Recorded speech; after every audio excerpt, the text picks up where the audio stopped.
नमस्कार मित्रों, मेरे स्टडी चैनल में आपका बहुत बहुत स्वागत है। और आज हम लेकर आए हैं संस्कृत वर्णों का प्रयत्न।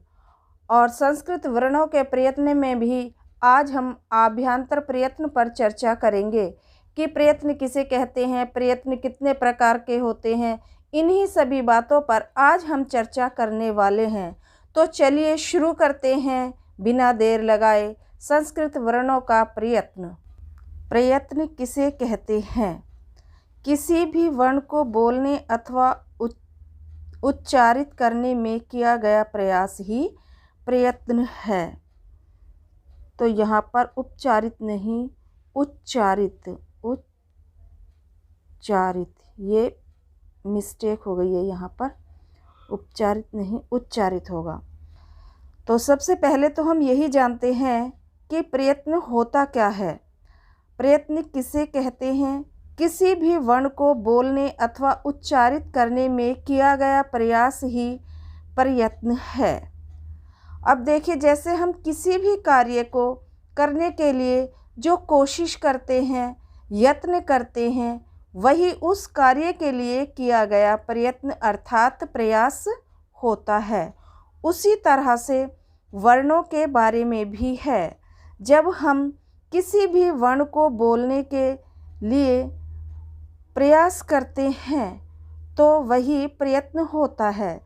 जब हम किसी भी वर्ण को बोलने अथवा उच्चारित करने के लिए जो कोशिश करते हैं, जो प्रयास करते हैं, वही उस वर्ण का प्रयत्न होता है।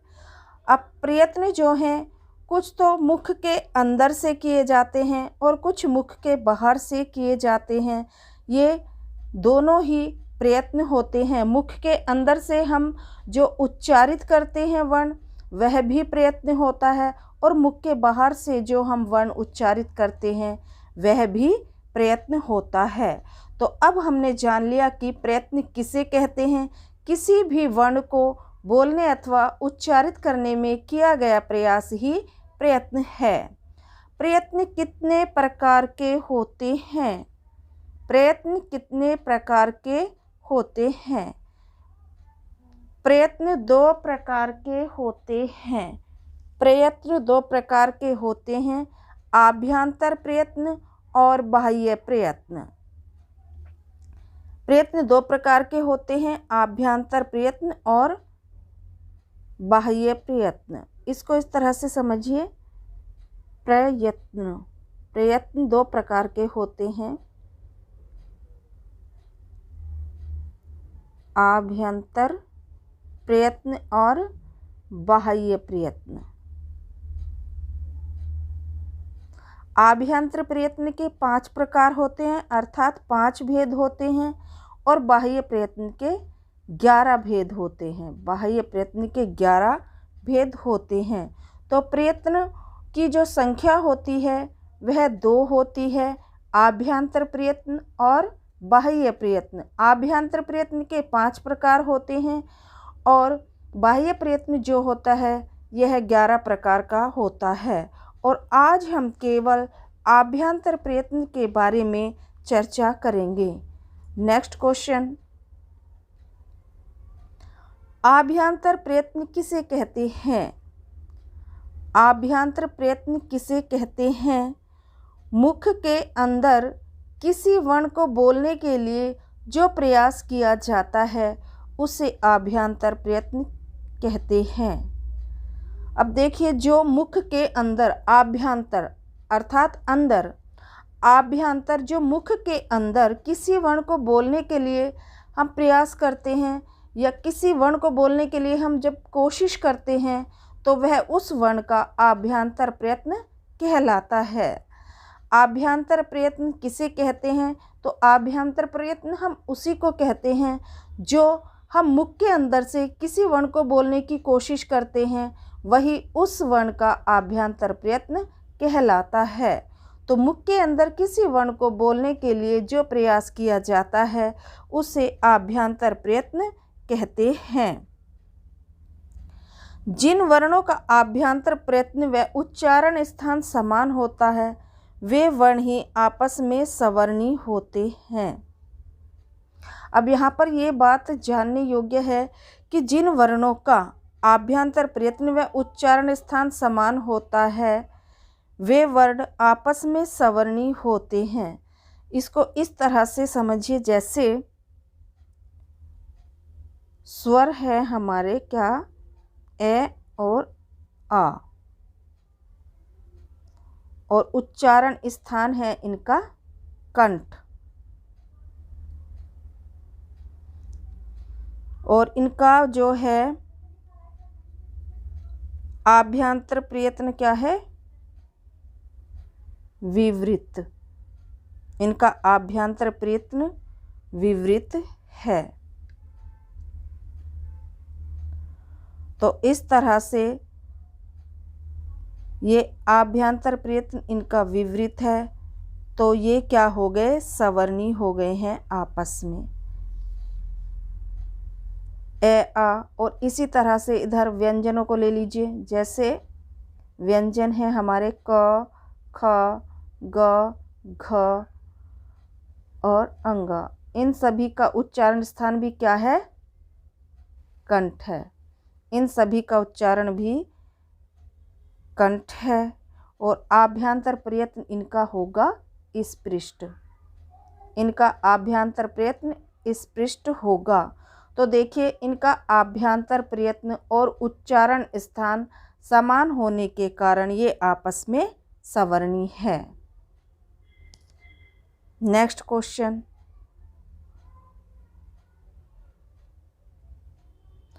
आभ्यंतर प्रयत्न कितने प्रकार के होते हैं?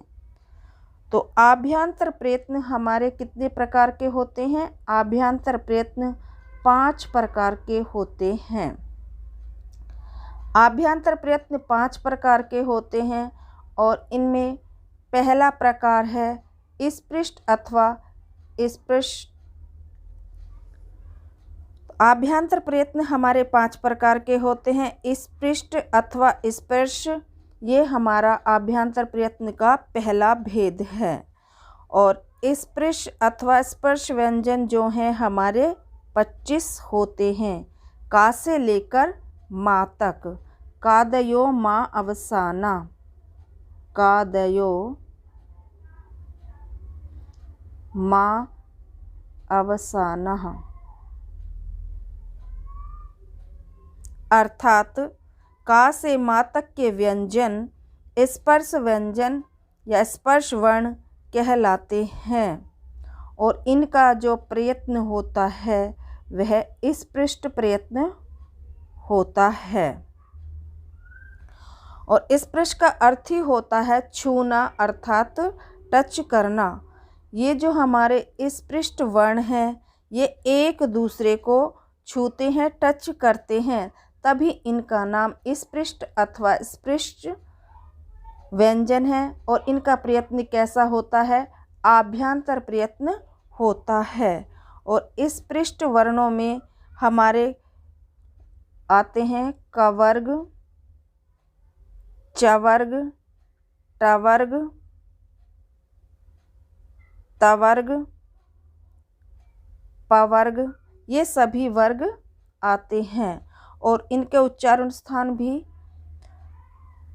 कंठ, तालु, मूर्धा,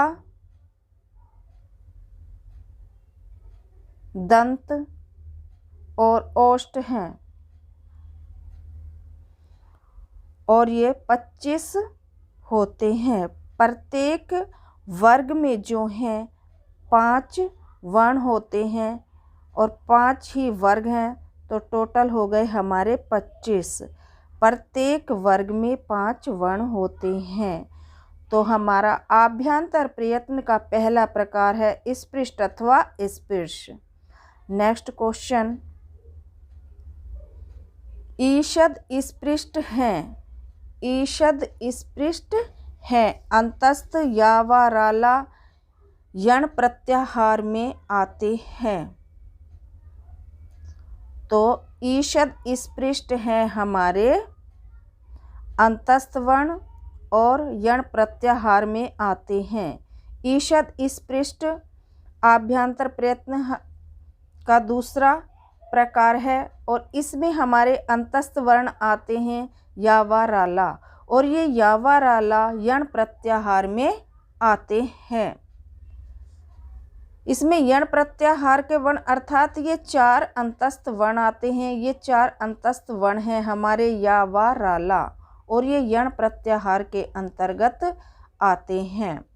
ईषद स्पृष्ट का अर्थ है थोड़ा सा स्पर्श करना। ईषद स्पृष्ट का अर्थ है थोड़ा सा स्पर्श करना। थोड़ा सा जब हम स्पर्श करेंगे या छूना, तो इसका अर्थ है ईषद स्पृष्ट का थोड़ा सा स्पर्श करना या थोड़ा सा छूना। और यण प्रत्याहार हमारा बनता है कैसे? ह या व र ट, हा या व र ट और लण। अब यहाँ हाय वरट से हा ले लीजिए और यहाँ लण से ला ले लीजिए, तो हमारा क्या बन जाए? यण, सॉरी,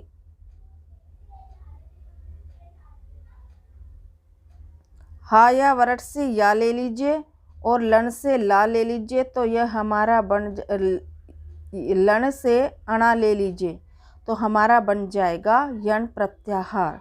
अब देखिए हा या वरट से हमने हा लिया और लन से अणा लिया। ये जितने भी हलंत वर्ण होते हैं ये संज्ञक होते हैं और इन्हीं से प्रत्याहार बनते हैं, तो हमारा बन जाएगा यण प्रत्याहार। और यण प्रत्याहार में ये 4 वर्ण आते हैं या व रा ला। ये टा इत संज्ञक है। तो हाया वरट के या से लेकर लन के ला तक यण प्रत्याहार बनता है और उसमें ये 4 वर्ण आते हैं। ईषद स्पृष्ट का अर्थ है थोड़ा सा छूना और इसमें ये 4 वर्ण आते हैं जो अंतस्थ कहलाते हैं या व रा ला, और ये यण प्रत्याहार के अंतर्गत आते हैं। नेक्स्ट, ईषद विवृत है। ऊष्म व्यंजन शा शा साहा शल प्रत्याहार में आते हैं। तो ईषद विवृत हैं हमारे ऊष्म व्यंजन, ये शा शा साहा शल प्रत्याहार में आते हैं। और ईषद विवृत का अर्थ होता है थोड़ा सा खुला हुआ, थोड़ा सा खुला हुआ, थोड़ा सा खुला हुआ।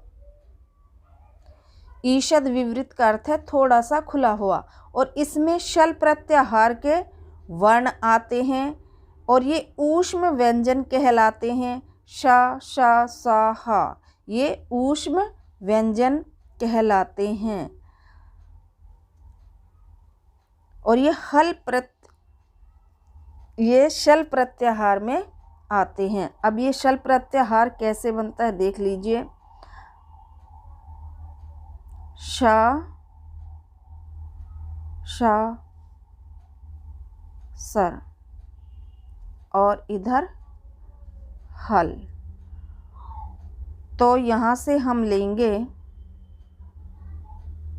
शस सर से शा और हल से ला, और इसको मिलाकर बन गया हमारा शल प्रत्याहार। और शल प्रत्याहार में ये हमारे 4 ऊष्म वर्ण आते हैं। ऊष्म व्यंजन भी 4 होते हैं। ऊष्म व्यंजन कह लीजिए या ऊष्म वर्ण कह लीजिए, बात एक ही है। ऊष्म व्यंजन जो है 4 होते हैं, तीनों सा और हा। और ऊष्म वर्णों का प्रयत्न जो होता है ईषद विवृत होता है। ऊष्म वर्णों का जो प्रयत्न होता है ईषद विवृत होता है, और ये हमारा आभ्यंतर प्रयत्न के अंतर्गत आता है। आभ्यंतर प्रयत्न का तीसरा प्रकार है ईषद विवृत, अर्थात थोड़ा सा खुला हुआ। शा सा स र, इसमें थोड़ा सा मुंह हमारा खुलता है, तो इसीलिए इसका नाम है ईषद विवृत, अर्थात थोड़ा सा खुला हुआ। नेक्स्ट, विवृत है संपूर्ण स्वरों का प्रयत्न, स्वर 9 हैं। अब यहाँ देखिए विवृत क्या है। विवृत क्या है? विवृत चौथा प्रकार है आभ्यंतर प्रयत्न का। तो विवृत क्या है? विवृत संपूर्ण स्वरों का प्रयत्न है। संपूर्ण स्वरों का जो प्रयत्न होता है वह विवृत होता है। विवृत का अर्थ है पूर्ण रूप से खुला हुआ, पूर्ण रूप से खुला हुआ।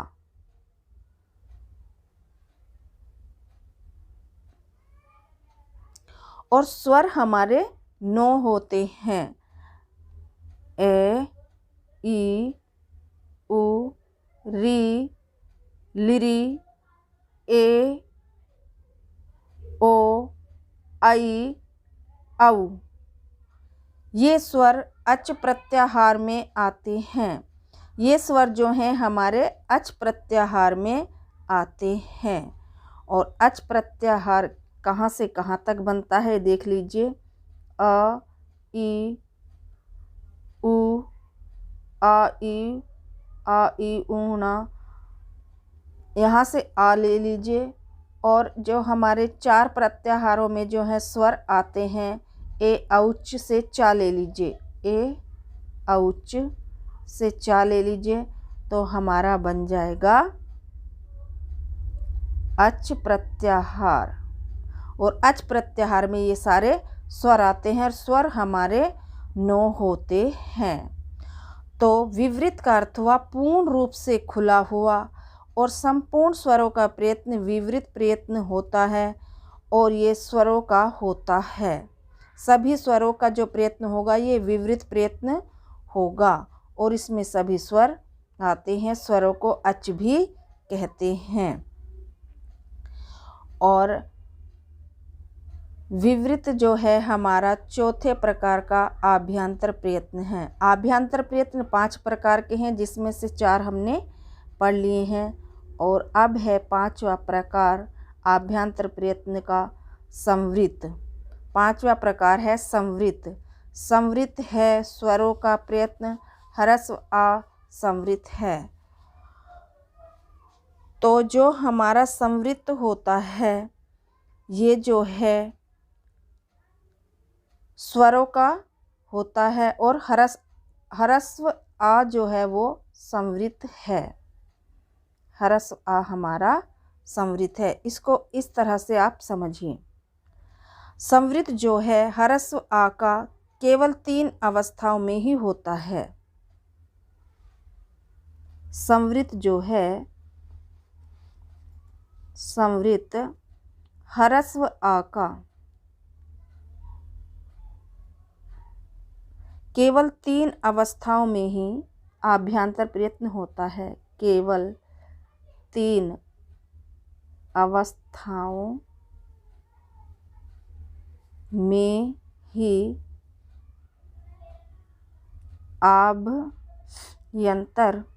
आभ्यंतर प्रयत्न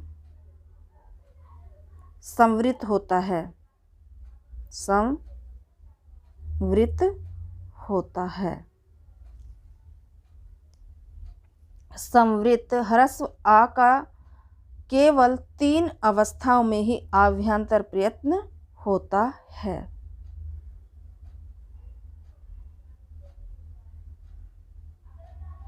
इसको इस तरह से भी समझिए। जब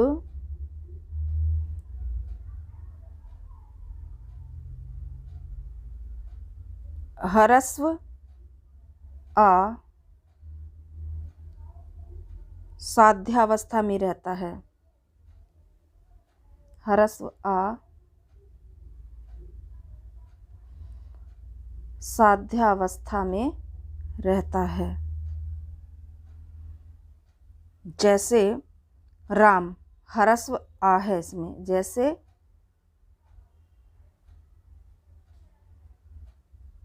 राम, तो यहाँ जो राम है, राम में आ है, वह ह्रस्व आ है।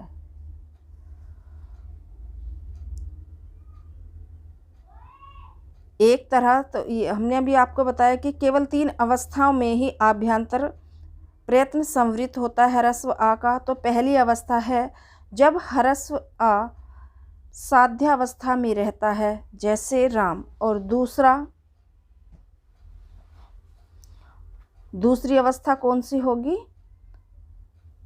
जब ह्रस्व आ उच्चारण अवस्था में रहता है, जब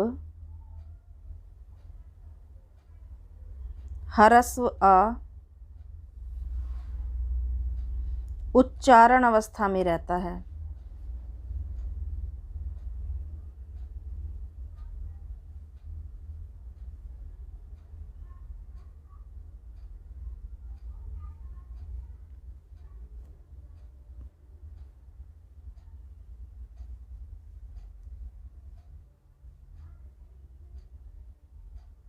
और तीसरा जब ह्रस्व आ प्रयोगावस्था में रहता है, जब ह्रस्व आ प्रयोगा अवस्था में रहता है।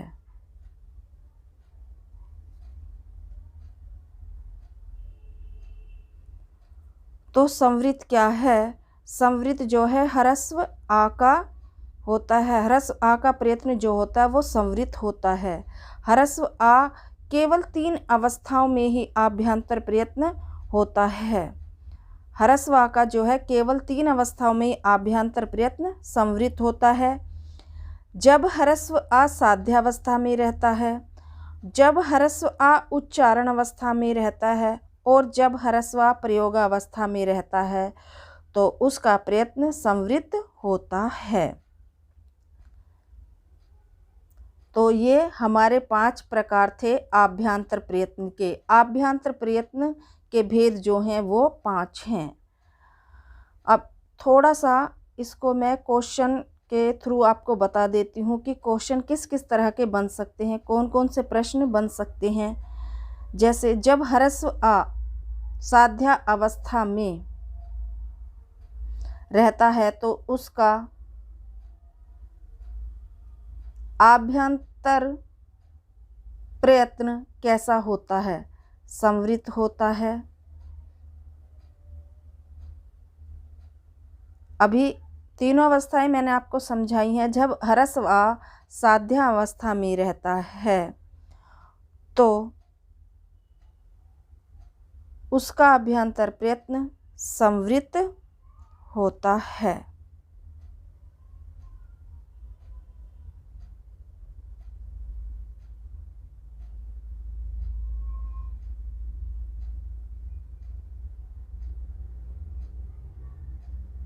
जब ह्रस्व आ प्रक्रिया अवस्था में रहता है तो उसका आभ्यंतर प्रयत्न कैसा होता है?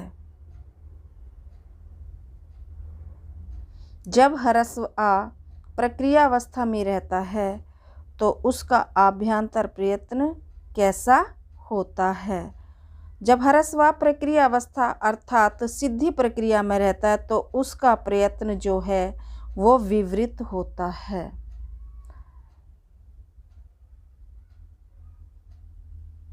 वो कैसा होता है? विवृत होता है।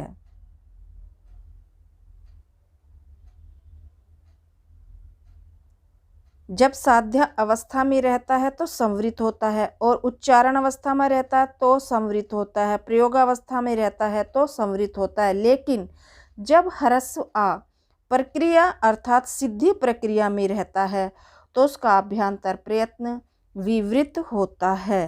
केवल सिद्धि प्रक्रिया में ही ह्रस्व आ का आभ्यंतर प्रयत्न विवृत होता है। जैसे राम, जैसे राम, तो यहाँ पर रे आ में आ, यहाँ ये ह्रस्व आ है, यहाँ ह्रस्व आ है। तो यहाँ पर प्रक्रिया अवस्था अर्थात सिद्धि प्रक्रिया में, ये सिद्धि प्रक्रिया में ह्रस्व आ कैसा होता है? विवृत होता है। प्रक्रिया अवस्था अर्थात सिद्धि प्रक्रिया में ह्रस्व आ विवृत होता है। जब ह्रस्व आ प्रक्रिया अवस्था में होता है तो उसका आभ्यंतर प्रयत्न कैसा होता है? विवृत होता है।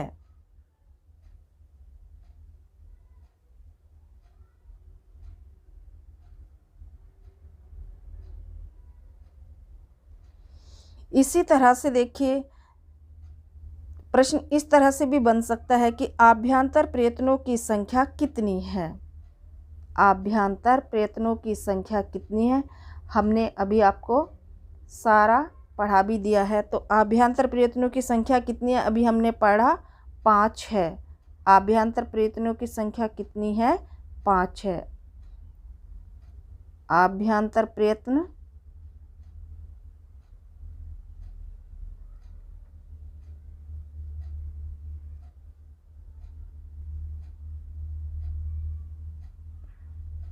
आभ्यंतर प्रयत्नों की संख्या